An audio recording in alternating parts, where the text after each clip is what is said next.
ఎన్నికల సందర్భంగా 20,000 కోట్లు సంవత్సరానికి ఖర్చు పెడతామని చెప్పి 2 ఏళ్లలో ఏం జరిగిందో ఒక్కసారి మనం చూద్దాం. దయచేసి పేజీ నంబర్ 5కు రండి. ఒక్కసారి అన్ని కార్పొరేషన్ల లెక్కలు ఇక్కడ ఉన్నాయి, మీరు ఒక్కసారి చూద్దురు.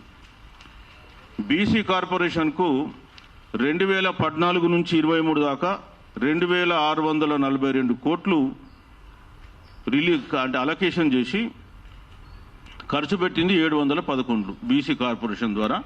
గత 10 సంవత్సరాలు అంటే కాంగ్రెస్ ప్రభుత్వం రాకన్న మొదలు 710 కోట్లు ఖర్చు పెట్టిండ్రు. సార్ 711 కోట్లు రిలీజ్ చేసిండ్రు, ఖర్చు అయినాయి. 24-25ల అంటే గత ఆర్థిక సంవత్సరంలో 710 కోట్లు ఇచ్చి ఒక్క రూపాయి కూడా ఇవ్వలే. అతడి కంటే గనుడు ఆచంట మల్లన్నని ఒక సామెత ఉంది. అతనే ఏమి ఇవ్వలేడని ఆయన మీద మనం మొత్తుకుంటే వీళ్ళు వచ్చేసి అసలే ఇవ్వలే, మేము ఇంకా మొత్తం మొండిపోయి. అరే బీసీ కార్పొరేషన్కు 710 కోట్లు ఇచ్చి ఒక్క రూపాయి ఇవ్వలే. ఇకపోతే తెలంగాణ ఎంబీసీలకు 3,850 కోట్లు అలాట్ చేసి ఆ పెద్ద మనిషి 19,78,00,000 ఖర్చు పెట్టిండు.